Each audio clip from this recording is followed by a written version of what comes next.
Hello students, एक बार फिर से आप सबका आपके अपने यूट्यूब चैनल पर स्वागत है।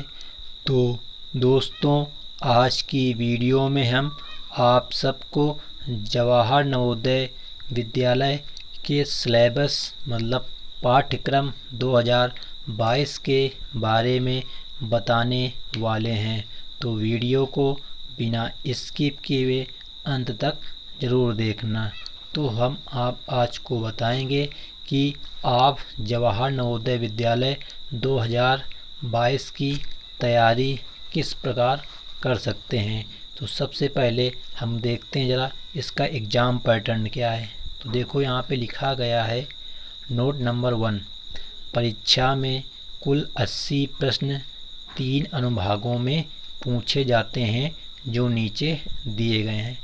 मतलब कि जो आपका एंट्रेंस एग्ज़ाम 2022 होगा उसमें क्या है 80 प्रश्न पूछे जाएंगे।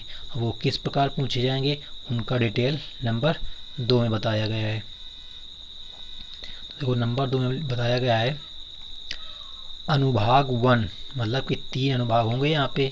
तो अनुभाग 1 मानसिक योग्यता के 40 प्रश्न। अब मानसिक योग्यता का मतलब होता है मेंटल एबिलिटी टेस्ट, जिसको बोलते हैं रीजनिंग के 40 प्रश्न आपको आएंगे और ये 50 नंबर की आती है रीजनिंग। इसी प्रकार अनुभाग 2 में अंक गणित के 20 प्रश्न जो कि 25 नंबर के होते हैं। इसी प्रकार अनुभाग 3 में हिंदी भाषा के 20 प्रश्न, ये भी तुम्हारे होते हैं 25 नंबर के। तो इस प्रकार आपके 50 नंबर ये, 25 ये और 25 ये जब नंबरों को जोड़ते हैं तो पूरे नंबर जो हमारे होते हैं 100 नंबर होते हैं। मतलब कि हमारा जो टेस्ट होता है वो 100 नंबर का होता है। उसमें क्वेश्चन तुम्हारे होते हैं 80, क्योंकि प्रत्येक क्वेश्चन 1.25 नंबर का आता है। 125 नंबर का एक क्वेश्चन आता है और कोई भी नेगेटिव मार्किंग नहीं होती है। तो अब देखते हैं आपको कि सभी अनुभागों का सिलेबस क्या है। तो सबसे पहला आपका अनुभाग 1 है मानसिक योग्यता परीक्षण, मेंटल एबिलिटी टेस्ट, जिसको हम साधारण भाषा में रीजनिंग बोलते हैं। तो यहाँ पे आपको 10 चैप्टरों के बारे में अध्ययन करना है और प्रत्येक चैप्टर से आपके पेपर में 4 क्वेश्चन पूछे जाते हैं। तो इस प्रकार 40 प्रश्न हो जाते हैं और ये 50 नंबर के होते हैं। तो सबसे पहला चैप्टर आपका है असंगत को अलग करना, ऑड मैन आउट। अब इसमें कैसा होता है प्रश्न, तो इस प्रकार के प्रश्न में आपको 4 ऑप्शन दिए होते हैं, मतलब 4 विकल्प दिए होते हैं। उनमें से जो होते हैं 3 विकल्प एक समान होते हैं और एक विकल्प अलग होता है, उसी को हमको छांटना होता है। कह रहा असंगत को अलग करना, तो उसी असंगत मतलब जो अलग है उसी को हमको छांटना होता है। तो इस चैप्टर में आपको इस प्रकार के क्वेश्चन पढ़ने होते हैं। इसी प्रकार दूसरा चैप्टर है तुम्हारा आकृति, जिसे बोलते हैं चित्र मिलान, मैचिंग फिगर्स। अब इसमें आपको क्या होता है कि इसमें आपके 4 यानी कि एक होता है क्वेश्चन और उसके 4 आंसर दिए होते हैं। तो जिस प्रकार आपका क्वेश्चन होता है उसी प्रकार की सेम आकृति को दिए हुए 4 ऑप्शनों में मिलान करना होता है, वही उसका आंसर होता है। तो इस प्रकार आपका ये भी 4 नंबर का यानी कि 5 नंबर का चैप्टर रहता है तुम्हारा, क्योंकि 4 प्रश्न आते हैं। अगला तुम्हारा है पैटर्न को पूरा करना, पैटर्न कंप्लीशन। मतलब कि अब इसमें क्या है, तो इसमें कोई एक आकृति आपको दी गई होगी, उसके 4 पार्ट होंगे, उसमें से आपको 3 पार्ट वहाँ पे जो आकृति होगी वो भरे होंगे, चौथा पार्ट तुम्हारा खाली होता है और इसी आधार पर आपको 4 ऑप्शन ABCD दिए होते हैं। अब आपको इन ऑप्शनों में ये चूज करना होता है कि ये चौथा जो ऑप्शन खाली यहाँ पे कौन सी आकृति आने पर जो आकृति है वो तुम्हारी क्या होगी, पूरी तरह से फुल हो जाएगी, मतलब पैटर्न पूरा पूरा बैठ जाएगा। तो ये होता है तुम्हारा पैटर्न को पूरा करना। अगला चैप्टर तुम्हारा आता है चौथा चैप्टर आकृति चित्र श्रृंखला पूर्ति, फिगर सीरीज कॉम्प्लीशन। अब इसमें क्या होता है, इसमें तुम्हारा चित्रों की एक सीरीज चलती है। मतलब मान लो एक ये चित्र दिया है और इसमें मान लो यहाँ पे इस कोने में प्लस दे दिया, अगला चित्र आया तो इस कोने को जा इसमें दे दिया, अगले में आया इस कोने में दे दिया, फिर अगले में आया तो कौन सा आएगा, मतलब 3 ऑप्शन आपको दिए होंगे, चौथे में बताना होता है कौन सा आएगा, तो इस कोने के बाद में इस कोने में आ जाएगा। तो इस प्रकार आपको इसमें आकृति चित्र श्रृंखला पूर्ति को छांटना होता है, मतलब अगला कौन सा आएगा। अगला चैप्टर आपका आता है सादृश्य, जिसको बोलते हैं एनालॉजी।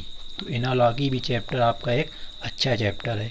इसमें भी आपको सादृश्य मतलब समान, मतलब एक प्रश्न आपको दिया होगा उसके 4 ऑप्शन होंगे, तो आपको इस प्रश्न के अनुरूप जो सादृश्य मतलब बिल्कुल समान है उसी को छांटना होता है 4 ऑप्शनों में से।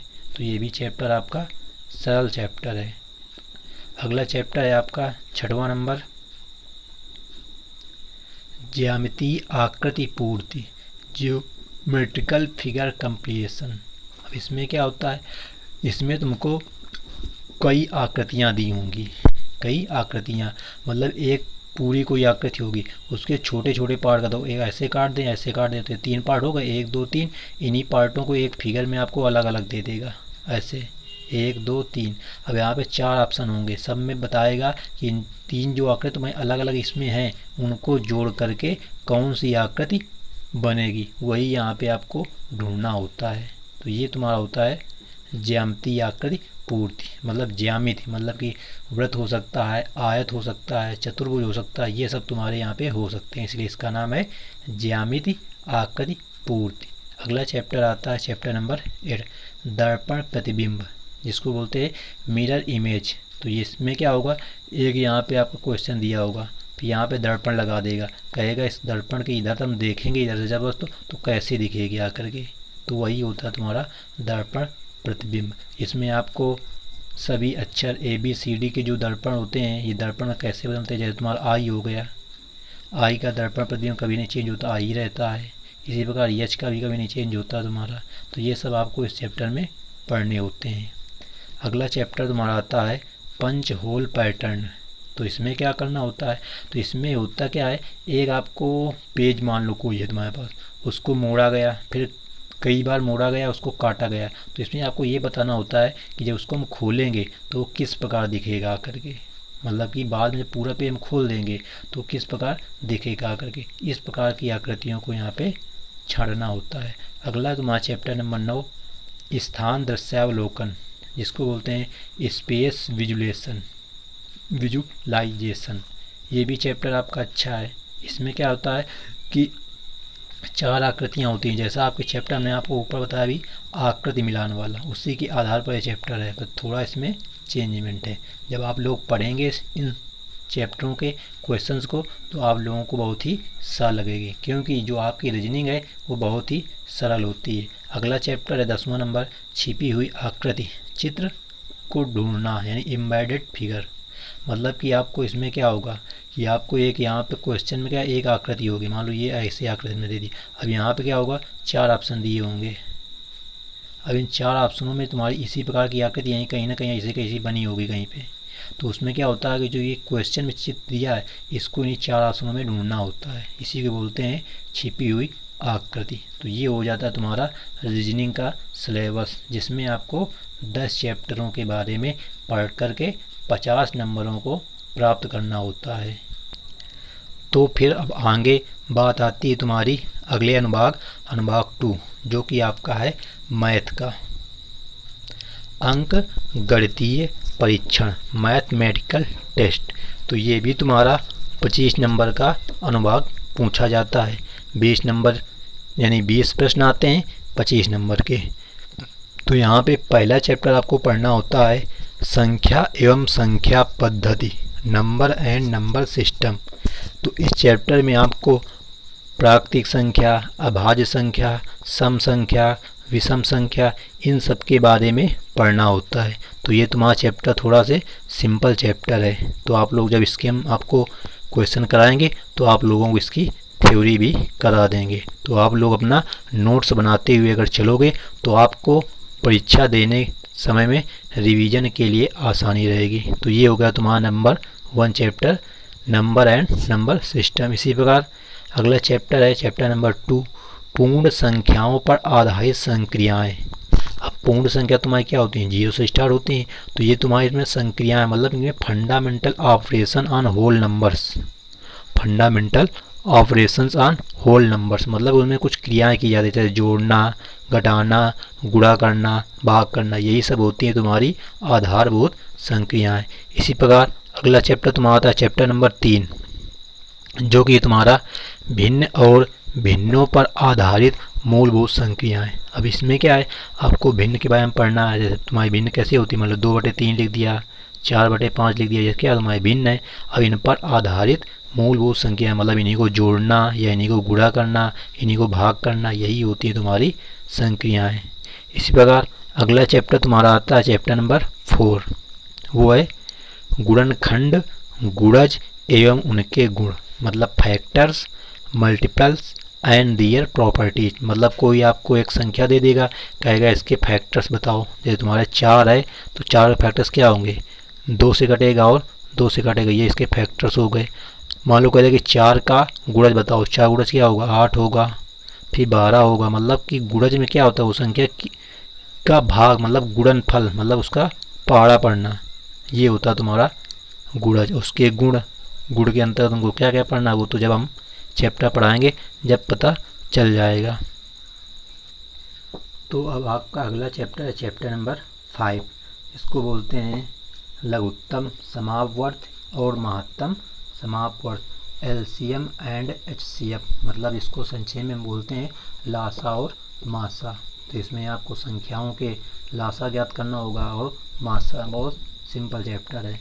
अगला चैप्टर है चैप्टर नंबर 6, वर्ग, वर्गमूल तथा घन, घनमूल। मतलब कि आपको स्क्वायर ज्ञात करना एंड स्क्वायर रूट ज्ञात करना, क्यूब ज्ञात करना और क्यूब रूट ज्ञात करना। इसी प्रकार अगला चैप्टर है चैप्टर नंबर 7, दशमलव संख्या और दशमलव संख्याओं पर आधारभूत संख्याएं। जैसे आपने ऊपर पढ़ा भिन्न और भिन्न पर आधारित मूलभूत संख्या, उसी पर यहाँ पे दशमलव संख्याओं को जोड़ना, उनको घटाना, गुणा करना, भाग करना, यही सब कुछ करना होता है। अगला चैप्टर आपका है मापन के अनुप्रयोग, एप्लीकेशन ऑफ मेजरमेंट्स।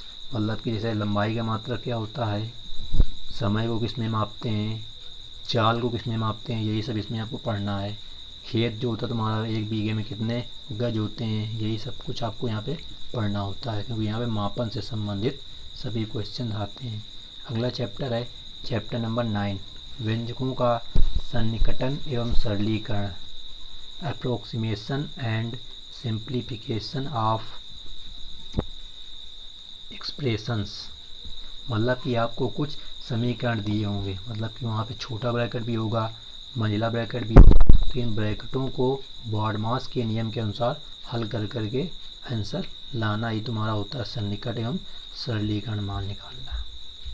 अगला चैप्टर है चैप्टर नंबर 10, जिसको बोलते हैं औसत, एवरेज। बहुत ही इम्पोर्टेंट चैप्टर है, यहाँ से 2 सवाल हमेशा पूछे जाते हैं। इसी प्रकार अगला चैप्टर है चैप्टर नंबर 11, प्रतिशत और उनके अनुप्रयोग, मतलब परसेंटेज एंड इट्स एप्लीकेशंस। आपको यहाँ पे दी गई संख्याओं को प्रतिशत में बदलना, या प्रतिशत में दी गई हैं तो भिन्न में बदलो, दशमलव में बदलो, ये सब कुछ आपको यहाँ पे करना होता है। अगला चैप्टर है लाभ और हानि, प्रॉफिट एंड लॉस। किसी वस्तु को हम बेचते हैं तो लाभ होगा कि हानि होगा, उसको ज्ञात करो, लाभ हानि प्रतिशत ज्ञात करो, ये सब आपको यहाँ पे चैप्टर नंबर 12 में पढ़ना होता है। अगला चैप्टर आपका साधारण ब्याज, सिंपल इंटरेस्ट। जैसे हमने बैंक में पैसा जमा किया तो बैंक क्या देती है, हमको ब्याज देती है, तो कितना ब्याज किस दर पर देती है, कितने समय के लिए है, ये सब कुछ आपको चैप्टर नंबर 13 में पढ़ना है। इसी प्रकार अगला चैप्टर है अनुपात और समानुपात, रेशियो एंड प्रोपोर्शन। इसमें आपको कहेगा कि अनुपात के रूप में किसी की आयु है 2 वर्षों के बाद में 5:3 हो जाती है या इतनी हो जाती है, उसी के आधार पर यहाँ पे क्वेश्चंस को हल करना होगा। अगला तुम्हारा है कार्य और समय, वर्क एंड टाइम। तो ये भी तुम्हारा अच्छा चैप्टर है। अगला चैप्टर तुम्हारा है चाल, समय और दूरी, स्पीड, टाइम एंड डिस्टेंस। तो यहाँ पे आपको चाल, कोई रेलगाड़ी चल रही है तो कितने देर में वो प्लेटफार्म को पार करेगी, उसकी दूरी बताओ, ये सब कुछ यहाँ पे पढ़ना है आपको। अगला चैप्टर है अंतिम चैप्टर क्षेत्रफल, परिमाप तथा आयतन, एरिया, पेरीमीटर एंड वॉल्यूम। तो यहाँ पर आपको वर्ग का क्षेत्रफल, वर्ग का परिमाप, आयत का क्षेत्रफल, आयत का परिमाप, घन का आयतन, घन का क्षेत्रफल, घन का परिमाप, ये सब कुछ आपको इस चैप्टर में पढ़ना होता है।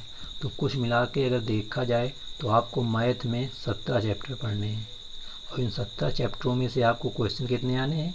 तो क्वेश्चन तो आपको आने हैं 20, मतलब कि 17 चैप्टरों से 20 क्वेश्चन आने हैं। तो कुल मिला के हर चैप्टर से एक एक क्वेश्चन तो आना ही है। उसमें से किसी चैप्टर से 2 सवाल हो जाएंगे, जैसे आपका पहला चैप्टर है उससे आपके 2 सवाल आते हैं। इसी प्रकार अनुपात समानुपात से भी 2 सवाल कभी कभी दे देते हैं। मतलब ये जो लास्ट के चैप्टर हैं तुम्हारे, इनसे 2 क्वेश्चन आने की संभावना रहती है। तो इस प्रकार आपका जो अनुभाग 2 था मैथ का, उसमें आपको 17 चैप्टरों का अध्ययन करना है। अब लास्ट आता है तुम्हारा अनुभाग 3। इसमें क्या है, आपको लैंग्वेज टेस्ट के बारे में पढ़ना होता है। अब लैंग्वेज टेस्ट मतलब कि भाषा परीक्षण। यदि आप हिंदी मीडियम से हैं तो आपको अपठित अनुच्छेद पढ़ना है, मतलब कि कोई कहानी टाइप में दी होगी, उस कहानी पर आधारित आपको 5 क्वेश्चन वहाँ पे दिए होंगे, कहानी को पढ़ना है और उससे उन क्वेश्चनों के आंसर ढूंढना होता है। यही होते हैं अपठित अनुच्छेद, अनरीड आर्टिकल्स। इसी प्रकार इंग्लिश मीडियम वालों को भी यही होता है कि वहाँ पे आपको क्या होगा, 4 आते हैं तुम्हारे, क्योंकि 4 पंचे 20 क्वेश्चन होते हैं, तो 4 अपठित होते हैं, उसमें 5-5 क्वेश्चन होते हैं। तो इस प्रकार आपका जो सिलेबस है वो पूरा हो जाता है अनुभाग 1, अनुभाग 2 और अनुभाग 3 में। तो थैंक्स फॉर वाचिंग वीडियो। तो दोस्तों इस प्रकार आपका जो क्लास 6 का एंट्रेंस एग्ज़ाम का पैटर्न है वो बहुत ही सिंपल है। तो अगर आप लोग अच्छे से तैयारी करेंगे तो आपका एग्ज़ाम ज़रूर निकलेगा। तो दोस्तों यदि चैनल पर पहली बार आए हों तो चैनल को सब्सक्राइब कर लेना और बेल आइकन को भी प्रेस कर लेना। तो thanks for watching this video.